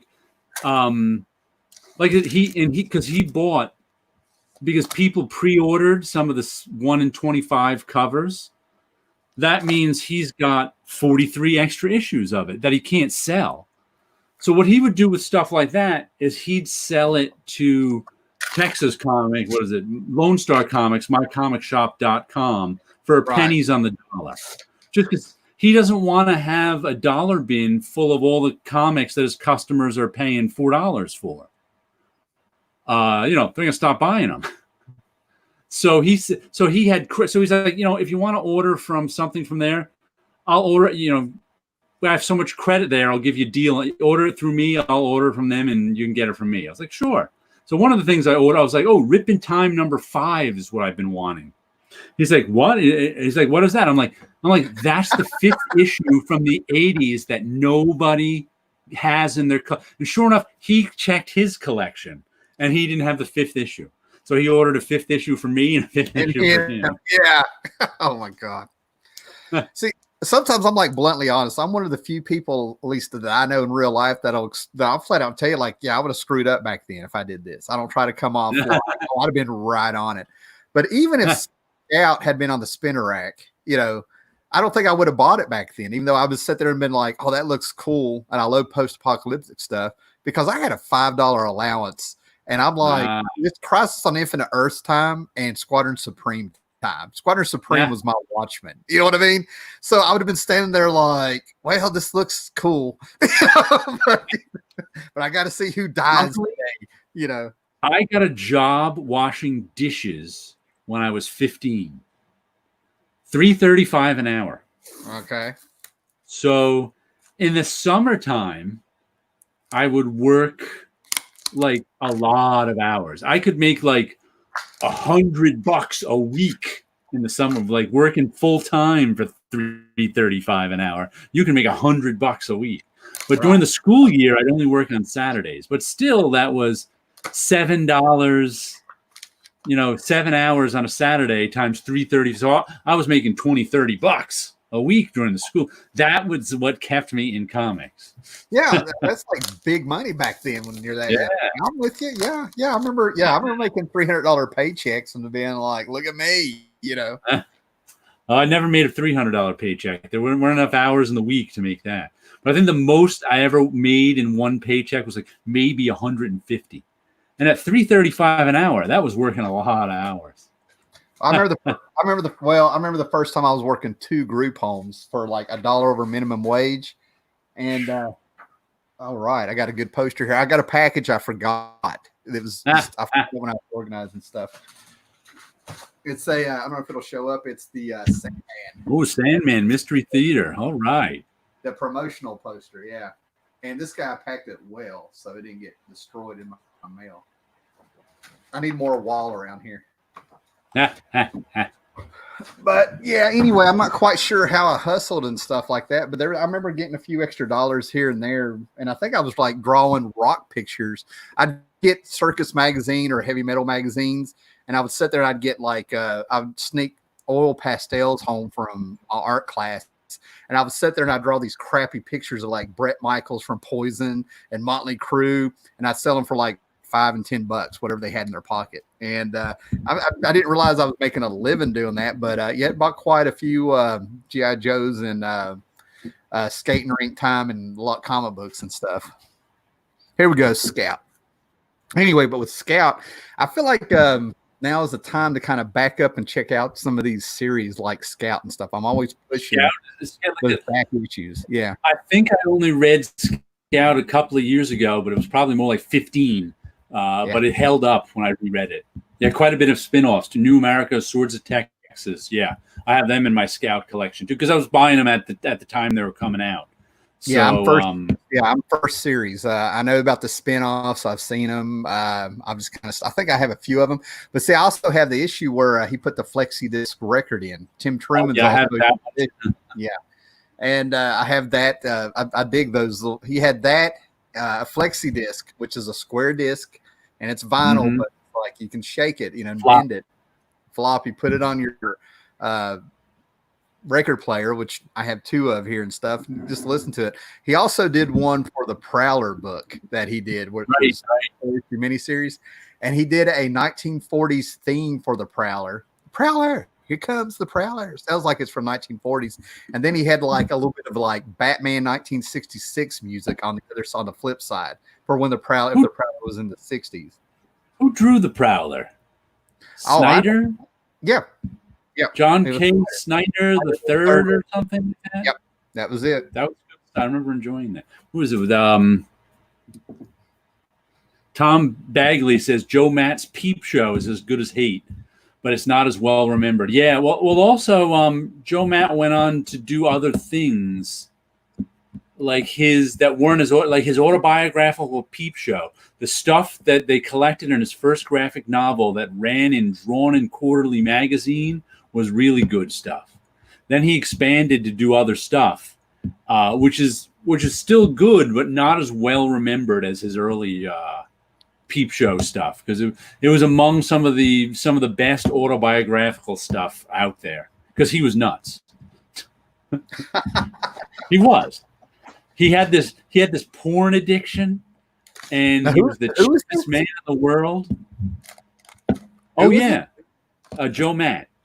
Okay. And it's all about how, and he had girlfriends too, and how his porn addiction interfered with his girl. It was real personal autobiographical stuff in that. Like I said, there's a graphic novel of it, which is graphic novel size, and what is well remembered for too is just how much, because he only had 1 or 2 pages in Drawn and Quarterly was the name of the magazine from the publisher Drawn and Quarterly. This is the late 80s, early 90s. I can't remember. So he jammed as much stuff as he could in those 2 pages. So it's really dense and crazy, and it's really good stuff. And then they gave him his own comic, also called Peep Show. And some people were disappointed that now that he had this room, it wasn't as crammed full of stuff as it used to be. But he still did stuff in it. And I think it was, what else did he do? He did the Playboy. I think that was first. So he's done other stuff since then.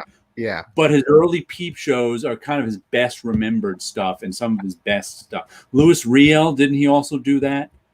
That was pretty interesting. That was a Canadian face. So he's been doing stuff since then, but everybody loves his early Peep Shows best. That was the cool stuff. So, I'm going to have to admit, I think I have PTSD from my job and all the years, because like when you said porn addiction, I was thinking about the 7th grader I had to work with back in like 2013. Yeah, his mother approached me and finally let me know what was going on. And I'm like, oh no. Yes. He used to, and he this was all in the comic too. And this was before he would. Who was the dude that died in a car wreck? Cole, is it Bob Cole? He did a little Annie Fanny in Playboy. He created Plastic Man. I think he was Jack Cole. Yeah, Jack Cole. He did Suicide. Yeah, I was getting ready to say he's the one that did Suicide. I'm trying to think who died in a car wreck. Somebody died in a car wreck around the same time. The thing about rock and roll and the one, yeah, the one that the big announcement was that Dave Sim will not be Alex Raymond. The strange death of Alex Raymond. He's not. He was the one who died in the car wreck. Yeah, he's not going to do it because there's no. But some of the people he was working with might try to find a publisher because he just can't. He's like, I've come to the realization. He's like, I come to the realization that I'm a nostalgia act. The only thing that makes any money that I do is anything I do related to Cerebus. So he's like, he's come to terms with him that the rest of his life he's going to be in this. But the strange death of Alice Raymond, what he did so far in it, and Glamour Puss is really good. Really good. But well, Joe Matt used to do, and this is all in his comic, was he would rent porno movies and then dub them. He would save his favorite parts onto a tape. So he had his own tape full of only the highlights that he liked really a lot. This is all doing it from deck to deck on VCR. Oh, that's awesome. Yep. And what hour, man? Jack Davis did Little Annie Fanny. Maybe that's who I'm thinking of. No, Little Annie Fanny was Kurtzman. And what was his name? I have a Little Annie Fanny book. Ooh. And what I don't know if Jack Davis did. Jack Davis may have done some, but it's like what's his name? The Playboy Hugh Hefner was a cartoonist, so he loved cartoonists. Oh my God, I've read this. I think I've read this. I can't be 100% sure, but I'm sitting here like, wait a minute. That's awesome. Oh crap! Who's the Little Annie Fanny guy? I swear I think it was the dude. You know what? Even if the creator of Plastic Man didn't do Little Annie Fanny, I know he did some stuff for Playboy. Maybe I'm just. Oh no, he was. They say that had something to do with his death too. He was hired. Like I said, the reason cartoons were such a big part of Playboy was because Hugh Hefner was a cartoonist in the early part of his career, and he loved cartoons. So he brought in Kurtzman, he brought in Jack Cole, he brought in lots of people. I put Little Annie Fanny in on YouTube instead of Google, and there's actually like videos showing the strips. So let me back up out of here. I was never a Little Annie Fanny fan. I just didn't find it very interesting, but I bought a book of it once just because I had all of Harvey Kurtzman's layouts in the back that were beautiful. Yeah, and what happened with Jack Cole? I read this book from Jack Cole. Jack Cole was kind of a very moral guy. Will Elder, we're all wrong. Sorry, Will Elder. That's what I'm thinking of. Will Elder. Harvey Kurtzman and Will Elder. That's whose name I couldn't remember. Russ Heath. Want me to name them all off? There's more. You can name, yeah. But Bill Elder and Kurtzman were the two main Annie Fanny guys. But they had. Who was that? Russ Heath. Arnold Heath, yeah. Jack Davis, Al Jaffe, Frank Frazetta, and Paul Coker. He took the best of and paid them all well. But anyway, what happened was Jack Cole was having some sort of marriage crisis. And they think it may have something to do with his time in the Playboy, hanging out with the Playboy bunnies or something.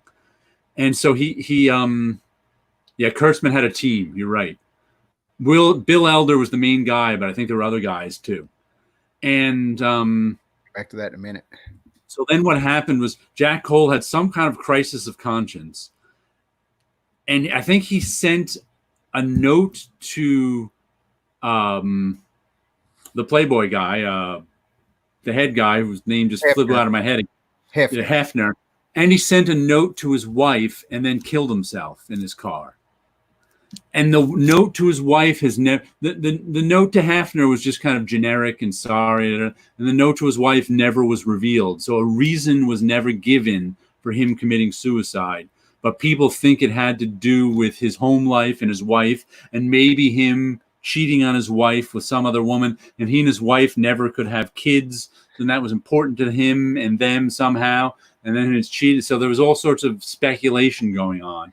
But really no one knows because that note to his wife was never revealed. Yeah, and again, being the social worker here, my mind goes to the, everybody had a drink before dinner, after dinner, mid-afternoon. Yeah. Everybody sort of had a little dependence on alcohol of different levels, and everybody smoked. And right. I can see he was meeting at the Playboy Club with Hugh Hefner. Right. So I could see like a lot of contributing factors. They didn't make sense to them at the time. Like, what's wrong with me? It just warmed down. It helped. It just helped wear it down. Hey, Matthew, let me throw out something here to Matthew. Matthew, when you and your brother do this podcast, can you please send me, I don't know, a link on Twitter or Facebook or wherever we can do this at? I'd be real interested in his Starman and Golden Age podcast there. I'm a sucker for that stuff.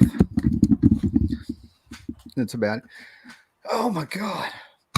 Are you okay? You look drained. I mean, you have really just unleashed tonight. You've really dug down deep and got. It's the most energy. I've been low energy all day, so this is good for my energy. This is what happens when you watch deers all day, and then all of a sudden you get that adrenaline rush.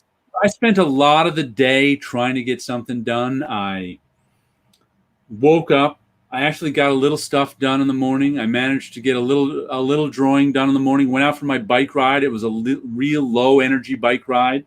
But then from about 10 o'clock till noon, I was just kind of puttering around. And then I managed to, I worked on coloring this from about noon to 5. I got this done, but it was tough. What's the medium? What are you using on that? This is fun. Well, the pen and ink was already done. I did all the marker coloring. So this up here is like a computer printout, the logo and stuff. And then I did pen and ink for the rest of it. And then I did marker. All the actual coloring is marker. But it was one of those days that's tough. And it was just getting it done was tough, but low energy. It maybe on a good day, it would have taken me 3 or 4 hours, but it took me 5 or 6 instead. And it was just so this is getting me energized, at least talking. Well, I hit the gym for the first time in 6 months, if not longer, because they finally opened. I ran out and then like I told you, I fixed the toilet. I put a new gasket in between the tank and the bowl. So there you go. You're watching deer and art and creating, and I'm in here hoping I'm not showing some plumber crack. Now, you know what I was also doing? I was reading digitally The Boys. Now we're talking. Yeah. Have you ever read The Boys? And it was actually. What was funny was I rarely I think it was this week I had read some of The Boys and Hey Kids comics. Right. And I would flip back and forth. I'd read 2 issues of The Boys. I'd read an issue of Hey Kids comics. I'd read 2 issues of The Boys. I'd read an issue of Hey Kids comics. You can't read Garth Ennis Boys all the way through. You have to take breaks. So today I probably read 6 issues of The Boys without anything in between, and I think it was wearing me down. Yeah, you cannot read that book will leave you sapped. It's funny 1 minute, it's intense all the way through, and then all of a sudden it'll have something horrific in it. I mean, it's a roller coaster. Yeah. I've got the first issue signed by Garth Ennis. I've got to meet him in Raleigh, North Carolina, 4 years ago. Mm-hmm. And we mostly talked about a little bit of Crossed in his Red Rover Charlie stuff. I didn't get around to The Boys. There was a line, but he was really cool about it. But after meeting him, I really started understanding his sense of humor more. So as I'm reading The Boys and I met the guy, and you spend a little bit of time just kind of talking to him, the humor, it actually put it up for me, because Garth Ennis has gone on record saying he hates superheroes. The Boys' whole concept is showing superheroes in the worst light possible.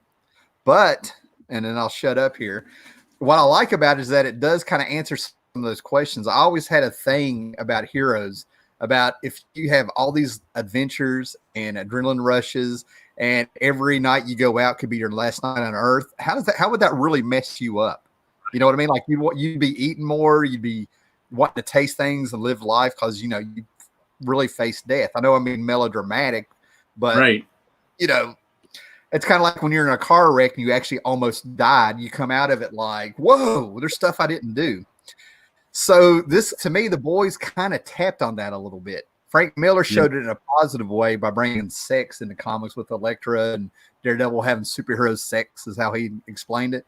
But The Boys kind of shows you what the celebrity part of it is. You know what I mean? And all the messed up stuff. Have you gotten to the G-Men where he talks about the X-Men? Oh, I just passed the G-Men. Matter of fact, that's where I thought it's funny. That's where I thought it was not that it was bad before then, but that's when it really hit its stride for me. And then I just finished and also today I read they followed up the G-Man with like 4 origin issues, and that was kind of a little much for me. Well, he needed a big break, in my opinion, because the G-Men had a revelation that messed me up so bad I almost dropped the book. I was like, this is too much. This is too much. They finally, I thought this Hellblazer story of the guy screwing the dead dog in the ground was too much. No, this was too much. I was like, yeah, that's the book that, that's my guilty pleasure. I totally said it's a guilty pleasure. I would not ask anybody else to read this. So the fact that there's a TV show and other people like been catching on to it. I actually read a couple issues at the beginning when it first came out, which was forever ago now. Right. Yeah. Like 2005 or 6 or something. Yeah. Yeah. And I didn't really grab me. It was another, I'd read enough of that superheroes are assholes stuff. I really had it. And I actually had I bought over the years of some Humble bundles that had some boys stuff in it, but I never bothered to read it.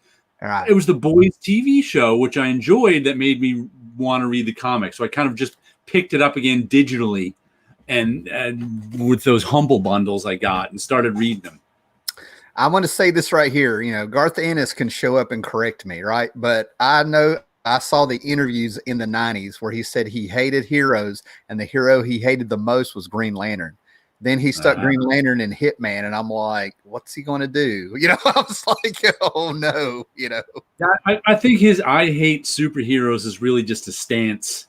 I think he's chilled out. I mean, that was over 25 years ago. Maybe he's chilled out over the years and gotten older and more. I mean, it's kind of like you hated Chicago when you were a kid, but now you'll listen to him because you're old. You can't write this many superhero stories and truly hate superheroes. Do you see how he treats heroes? Yeah, it may not be his favorite genre. It may not be his favorite, but I don't think he hates them. He hated him at one point. I really do think that. Probably at some point. There's probably a spectrum of his like and dislike for superheroes. Yeah, but I think when he finally started, I would imagine when he finally started writing them, he kind of went, okay, this isn't so bad. Did you freeze up? Yeah. Did I freeze up? I'm still moving here. One of us did. I think if you hate superheroes, you still like them. It's the people who are indifferent to superheroes that never do them. I mean, there's plenty of people. There are plenty of people who would never do a superhero book, even if you offered them money. How long have you been waiting to use that word indifferent? I don't think that came off the top of your head, Jared. Well, that's always one of my whenever I see someone going on Facebook about something they hate, whatever it is, I'm like, you don't hate that. You're going on about it. If my thing is when they're like, well, I don't care. And they're going on about how they don't care about something. Yeah. That's the one thing. I don't care about. I'm like, if you didn't care about it, you wouldn't just spend 20 minutes writing a post about it. If you, I hate the Oscars. Every time the Oscars come on, blah blah blah blah blah. Oh, I hate football. Every time football, I can't. I'm so not interested in football. Blah blah blah blah. Then you wouldn't be writing about it. I mean, that's what I'm trying to get. Garth Ennis writes, Punisher kills the Marvel Universe. He comes up with ways to kill every Marvel superhero. It's like it's cathartic, something cathartic for him. He writes great war stories. Preacher was his own thing, his Hellblazer stuff and everything. And then he gets on Hitman and he has his character puke on Batman's shoes.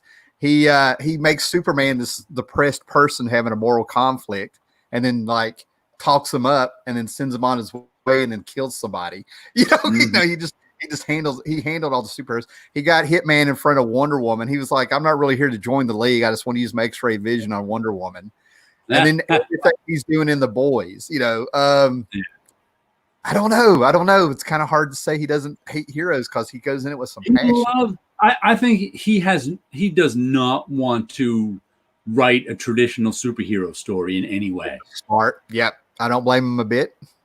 But I don't think that correlates with he hates superheroes. Fleetwood Mac. Oh man, you're insane. If you can't listen to The Chain and like it, I don't know what's wrong with you. All right. Let me tell you something. I'm going to say it. I could not stand Fleetwood Mac until after I got divorced, and it all made sense. If you can't put The Chain on a pair of nice headphones and just go off into a different world, I don't know what to say. Matter of fact, there's a great version of The Chain by what's their name? They did it in the Howard Stern studios. I don't know, but I have with 4 women, the High Women. That's their name. Okay. You can find it on YouTube. Just put in High Women in The Chain. They do a live version. That's terrific. So I've got all these for $10 at a yard sale, but there's the Chicago here. I have some Fleetwood Mac over here. I think I have Tusk on vinyl. I will not have Rumors on vinyl because I saw that everywhere. Hall & Oates. Sleepy Reader just said, according to Jared's theory, Tim doesn't really hate Booster Gold. Actually, my theory is more like he doesn't. If he tells you he doesn't care about Booster Gold, he's lying. He does care about Booster Gold. Well, Booster Gold is a trigger for me. I mean, it's like you say Booster Gold, I'm like Curly yelling, I need cheese. I need cheese, Mo. You know, you get that reference. Well, you're not going to say you don't care about Booster Gold because you do. You care to not like him. Yeah, they're Chicago, Paulo. That was the whole point. I didn't know it was going to take so long. I'm not saying I like Chicago. Yeah, when it comes to Booster Gold, if we're going to look at it that way, I found myself taking up for Booster Gold when Tom King brought him in Batman. You know, so there's something here. I'm open for the interpretation. You know what I mean? I'm not going to be defensive. I know we're all having fun, but when a comic book is so bad that I'm wanting to take up for Booster Gold, I'm like, what's happened? What bizarro world am I waking up in here? What we got here? I like when we veer off into music. I like Fleetwood Mac, but I hate Luke Combs and Luke Bryant. They must Luke Bryant sounds. Are they country guys? They must be country. Yeah, I don't know either of them. So I think I know their names. Yeah, I know some. I like some of the outlaw guys in country, but it's old country, you know. But, I was raised with my parents listening to Willie Nelson, Waylon Jennings, Chris Christopherson, Johnny Cash. So I know all those guys. I just know when I entered a room and I heard "In the Twilight," I see her standing. I was out the door. You know, I was just like. All I know is when. Say what you will about rock and roll, but I was raised on Chris Christopherson music, and holy cow, there's a lot of sex and drugs in that music. People dying of heroin overdoses. Holy cow! I remember being 10 years old and listening to the song Billy D. About how they found him one day reaching for the needle that drove him straight to hell. Going, holy cow! We're going to get off. My Chris Christopherson is somebody I've never understood. It was like the only time I ever saw Chris Christopherson is like he would pop up in the most weird places. Like, what's he doing there? Like when Sinead O'Connor got booed off stage for the first time. Yeah. You turn around, who's hugging her? Chris Christopherson. I'm like, what's he doing there? I go to see Tim Burton's Planet of the Apes, thinking this is going to be good. And who's in it? Chris Christopherson. I'm like, who is this guy? And then I heard a few years ago, Chris Christopherson released a song about that incident with Sinead O'Connor. Did he? It's got a song called Sister Sinead that's about that incident. I'm going to look that up. I mean, I'm seriously going to look that up. I got to see that. I never. Sinead O'Connor is somebody that I've been listening to off and on for like the last 2 years. Like she's one of my favorites. Yeah. I mean, I remember Mandinka when it came out, but she's got a song called Emperor's New Clothes that I think is fantastic. Oh, my God. If you're ever feeling sad, put on her song, This Is to Mother You. Yep. That's what I mean. She just popped up in a stream and I started talking to her. You also got to understand the only song you heard over and over around 1990 was Nothing Compares to You. That's as far as people knew anything about Sinead O'Connor. That Saturday Night Live thing. I've been listening to her since around then. But Man, that poor woman's a bit of a mess. I do have an old cassette here somewhere that was bootleg, and it's amazing. It shows you how small of a world it still was back in the 90s before the internet. And it's totally random, I know, but I actually have a cassette that somehow got to me because she was on a television show in Europe and she sang an Irish prayer, and it was beautiful. And that made it from England all the way over here to the mountains of Virginia, bootleg. She was a pagan.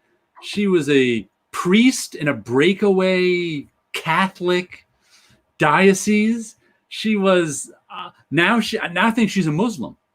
So she's hit like all the religions. And she ended up, it was just a few years ago, a wellness check went out for her in a New Jersey hotel because people thought she was committing suicide. On YouTube, you can find a performance, a recent one, where she's in like a bright red hijab singing Nothing Compares to You on British television. That's just really moving. See, I can't figure out if she does just enough stuff to stay in the news or if she's really lost trying to find a place. She's really troubled. I mean, I like that word, troubled. Yeah, that's a compassionate word. Oh, I forgot about that. I love her beautiful music, but wow. Yeah. I'm sure she's had some bad things in her life happen to her that made her so troubled. But I think one of the things I'm going way back now, but one of the things that actually kind of made me respect her was I started playing in bands. Mm-hmm. And I wouldn't say I had stage fright, but I was sort of like, oh God, am I going to mess up? You know what I mean? Like in front of all these people. It was like a reality check the first time I got in front of a bunch of people, But I saw her on the VMA Awards, and she was singing Mandinka by herself on this huge stage in just a pair of jeans, like this black, like bikini top or something. All just her, no band, nobody else, in front of all these people on national TV. And she just made it look easy. And I was like, around the same time that I had my little moment, I saw her doing it. And I'm like, all right, I can do this, Well, right in the middle of that, I got startled because Mother Deer is staring at me out my window. She ran by again. I was like, oh. I'm telling you, man, they're going to revolt. They're going to get their own guns. JLS Comics says hello.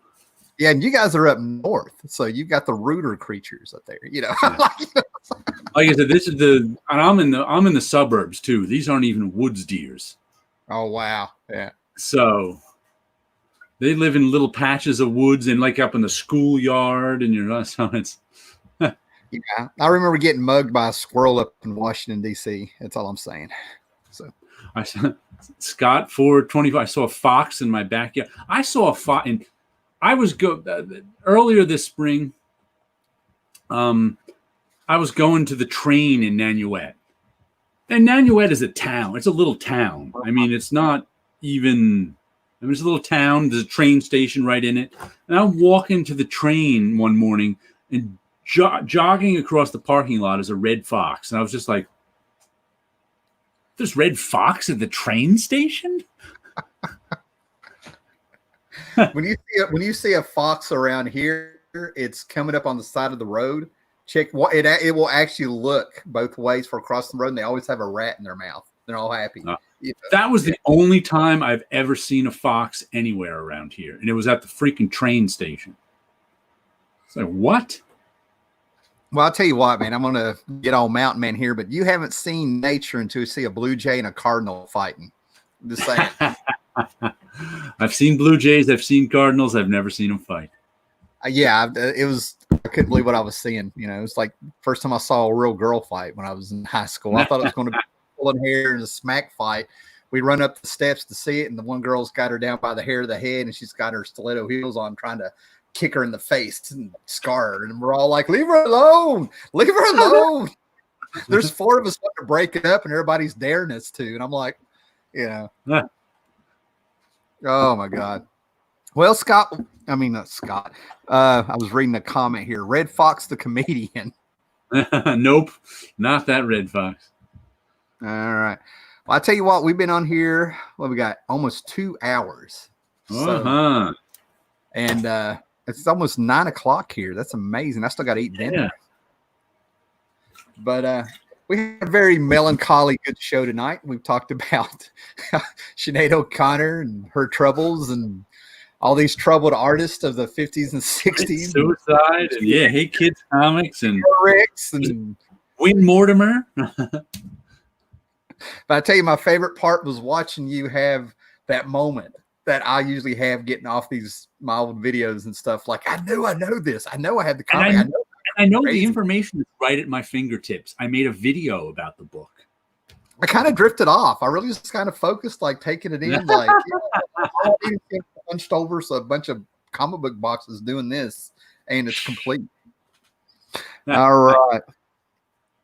But I think we need to talk about the boys more time. We still got to pick up on Planetary.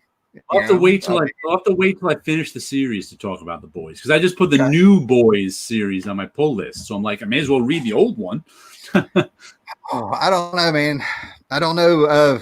I think I need to reread the last 12 issues of the original boys series, because I got those all at once out of a bunch of bins, and I don't know if I actually skimmed them, or I didn't give them a thorough read. I'm on issue 45 out of 60. Yeah. So it won't be too. I'll finish it up this week. Trying to think what's going on around there. Yeah, I think that's a real slow part of the series again. Yeah, he kind of started stretching it out a little bit there. But yeah, we can talk about that later. But yeah. All right, we got to end it with this one. My last four is like Hair from the Boys, although with less fornicating and more smiling. I've lost the sunlight that makes me look pretty into this front window. So, Yeah, mine's going down. Well, I'm worried about you after dark with that deer out there. She is definitely. You might come after me. Yeah, mama deer. Yeah, she's checking out the perimeter out there. She's doing a little recon. In my mind. Her kids are just telling her everything you do. All right, guys. Well, everybody, thanks for popping in here. And y'all have a good weekend. And it was a lot of fun, even with our melancholy show. If I could play The Cure on our way out, I would. A little Tom Waits. Little Tom. What was that? Letter from a hooker in Minneapolis, Minnesota in 1976 or something. We'll play that one as we go out. Oh, God. You got me. I wasn't ready for that. All right, later, guys. Have a good night. Whipping out the Tom Waits at the